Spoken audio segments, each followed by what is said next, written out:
today let us see an experiment on source transformation, right? So let's see its aim and its applications. The aim of the experiment is using series parallel circuit combination with source transformation technique. One has to find the current in the given circuit. Now this is your aim, but what exactly is your experiment number 3 is that it's with respect to source transformation. So what is source transformation? Or source conversion is a procedure which transforms one source to another source while retaining the terminal characteristics of the original source. So as we are aware, we convert voltage source, that is practical voltage source, to practical current source, vice versa the practical current source to practical voltage source. Now here the given problem is as shown here. Now one has to find, as stated, we have to find Ix, right? So let's see how do we use source transformation and find the current Ix. So let's start with theoretical calculation and let us see how do we find the same answer in your using PSPICE software. So this is the circuit diagram. Let us start. So here we have to use source transformation and source shifting and analyze series parallel, right? So which appears as a practical current source or practical voltage source. We do not have any voltage sources, so let's analyze. The first step here is let's convert these two elements, right? Let's convert these two elements to practical voltage source. So as you are aware, the arrow mark is as shown here, right? So let's convert these two to voltage source. We know voltage is V into I, right? So we'll have two branches to one single branch. Now V is I into R. What is the value of I? The value of I is 2Ix. The value of R is 4. So the value of voltage would be 2 into 4Ix, that is 8Ix. But what is the polarity? So as you can see, the arrow is pointing towards the right. So towards the right I'll have positive, towards left I'll have negative. And the value is 8Ix. Next. Similarly, the circuit can be rewritten as shown here.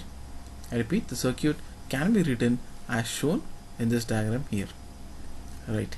Now the reason behind this is I've just made sure branch 1, branch 2 and branch 3, right? All these three are actually parallel in nature, right? So only to represent that, or only to show you that these three branches are in parallel. Next, now let's do step 2, right? So step 2, how do we solve? So as you know, we should not alter this Ix. We should not use this 28 ohm for reduction or for source transformation, right? So step 2, what we'll do is we'll convert this practical voltage source to its current source. So when you convert this practical voltage to current source, we'll have one branch to two branches. As you can see, in first step we had two branches which is converted to one branch, that is we have converted 2Ix and 4 to its equivalent voltage source here. This is your first step. Now we're just doing it in the reverse order, right? But you can see what we have done. You can see 4, right? You can see this 4 ohm and 8 ohm are in series, thus we have this 12 ohm. Now this complete branch I'm transforming it into a current source, right? So you can see that one branch, that is 8 Ix and 12, this one branch has become now into two branches, alright? So now what is the direction of current? The direction of current would be going downwards, and by Ohm's law one can write the value of I as V by R, that is 8Ix by 12 is the value of current. Now step 3, we have 4 branches, right?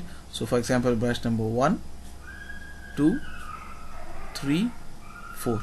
All these 4 branches are in parallel, and we know that in parallel we can add or subtract currents depending upon their polarity, depending upon their direction or orientation. One can add or subtract.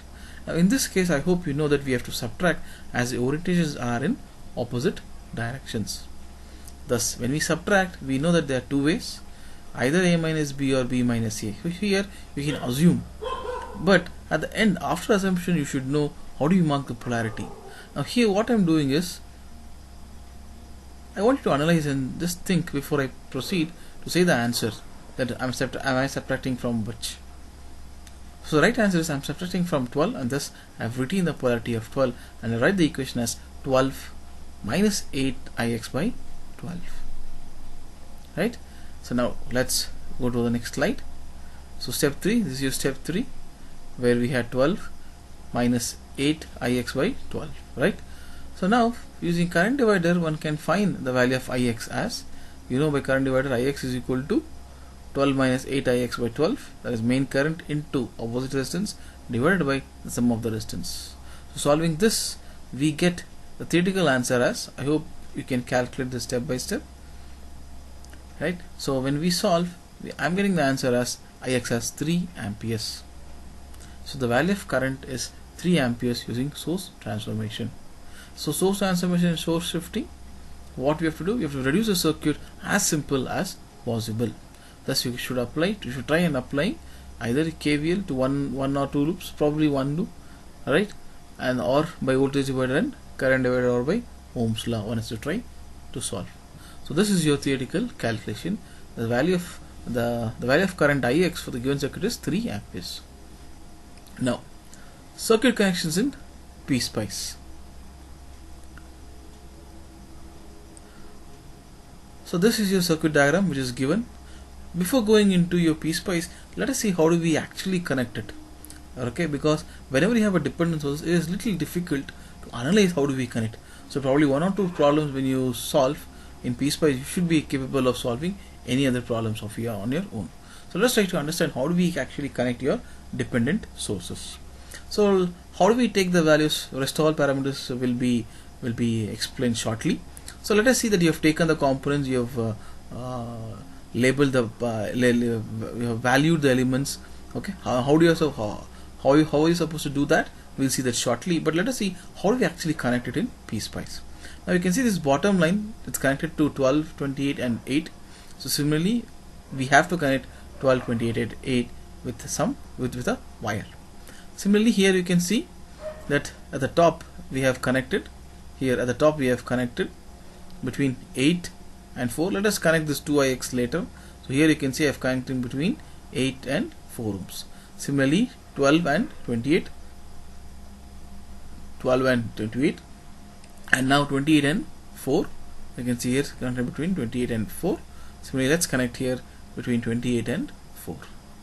Now this is your current source depending on a current or current dependent current source.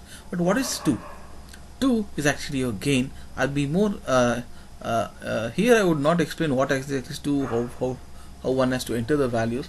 Rather what we can do is in PSPICE I'll tell you how actually you can enter the data for 2. So here we concentrate on Ix and what is that current source. So as highlighted in the arrow in the circle, that's your current source. Now here this circle symbol represents your source. I repeat, it's a current dependent current source. I repeat, it's a current dependent current source. So this part which I've highlighted right now, it's a source, right? Now here this is your PSPICE and this is your circuit that you have considering for solution. So this one which is in the circle is actually your source, and similarly here the one which I have circled, that's your source, and your dependent parameter, right? We'll see that later shortly, right? What is this part? We'll see it shortly. Let us try to connect this. Now you can see this arrow is connected between these two junctions. I repeat, it's connected between these two junctions. Now you can see the current source is leaving the blue dot and entering the yellow dot. I repeat, the current source is leaving the blue dot and entering yellow dot. So let us mark those two nodes here and let us try to connect it. So I want you to observe how one has to connect it. So again here your dependent current source in your PSPICE is leaving the blue dot and entering yellow dot. So the orientation of currents are same as their vectors, right? The orientation has to match. Now let us see the dependent parameter, the one which is vacant here. How do we connect this, or what exactly is that? Now this is a dependent parameter Ix. As you can see, this is a dependent parameter Ix. Now this dependent parameter Ix, right, it gets the value from where? It gets the value from this Ix that is flowing through 28 ohm. So how do we connect this dependent current? I repeat, how do we connect dependent current?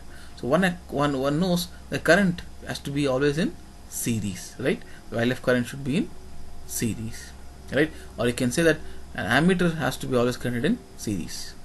So current always has to be in series and voltage is across parallel, right? That is how we try to measure. Now this is a dependent parameter with respect to current.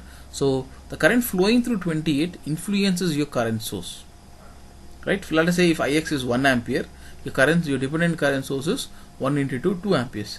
If your Ix is 3 amperes, your current source is 2 into 3, that is 6 amperes, right? So whatever is the current flowing through Ix has to be mapped here in your PSPICE.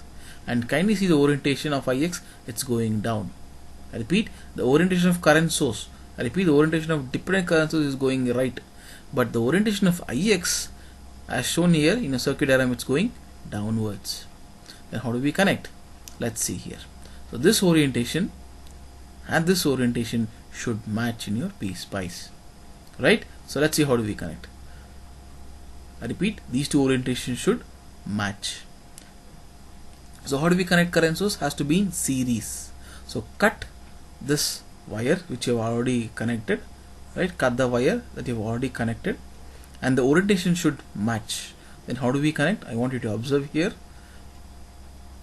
So from this junction to this end of F element and the other end of F element in series with 28. And now if you see, the orientation would match. From this junction the current flows through your dependent source and then it is going downwards, thus the orientation is being matched, right? And this is how one has to connect in PSPICE. So now let us go back. Now let us go to PSPICE and see how do we get the parts, how do we connect in schematics, what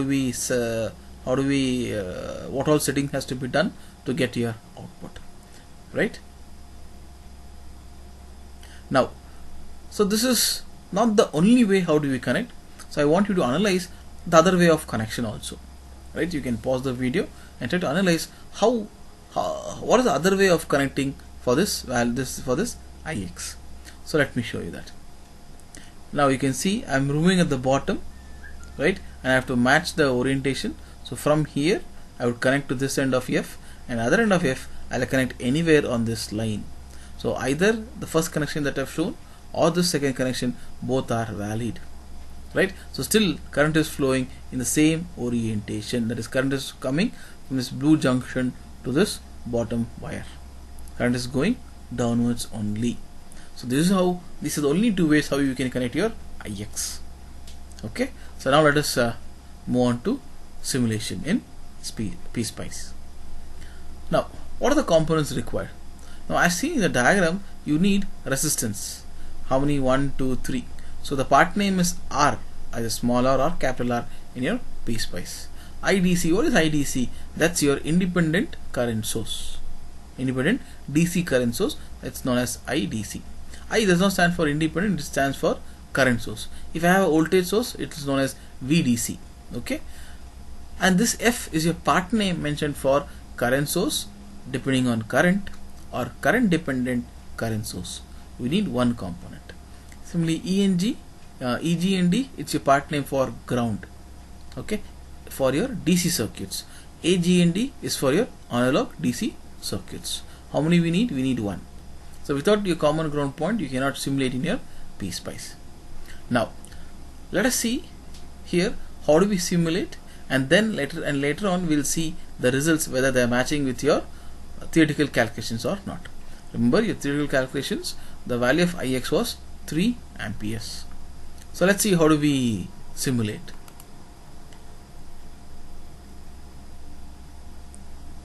So let's open schematics. So let me just arrange this such a way that we can compare the circuit diagrams. Yes, so now we are ready to do it. Now first let us get the part name, that is R. How many resistance we need? We need 3 resistance, right? So we need 3, 4, 28 and 8. Now you can see I use Control R to rotate your resistance. I repeat, I use Control R to rotate your resistances. Now this is zoom to fit page, and now I'm clicking on the default values. I'm changing the default values from 1K to the respected values, that is 4, 28 and 8 ohms. I repeat, default the values are 1K. Now let me take this 12 amp current source. So the part name is IDC.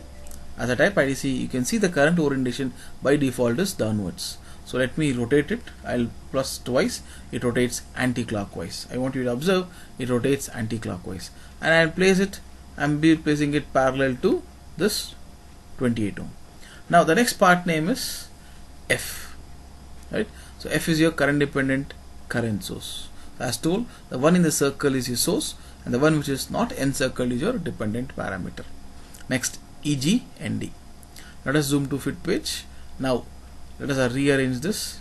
Now let us type the value of the current source from 0 amperes to 12 amperes, and then, as I told, the gain by default is 1. We have to change it to 2. As they've given here, the value of gain is actually 2. So let us change it to 2. Save attribute and then click on OK. Now let us see how do we connect. Right, so you can see I've given gain as 2. So I hope the connections are clear as I have explained. So I want you to observe how we can connect. Okay, so Control and W is a shortcut in keypad. You can see the mouse cursor changes to pencil. That's nothing but your wire. Or you can see here it says draw wire. So click on that icon.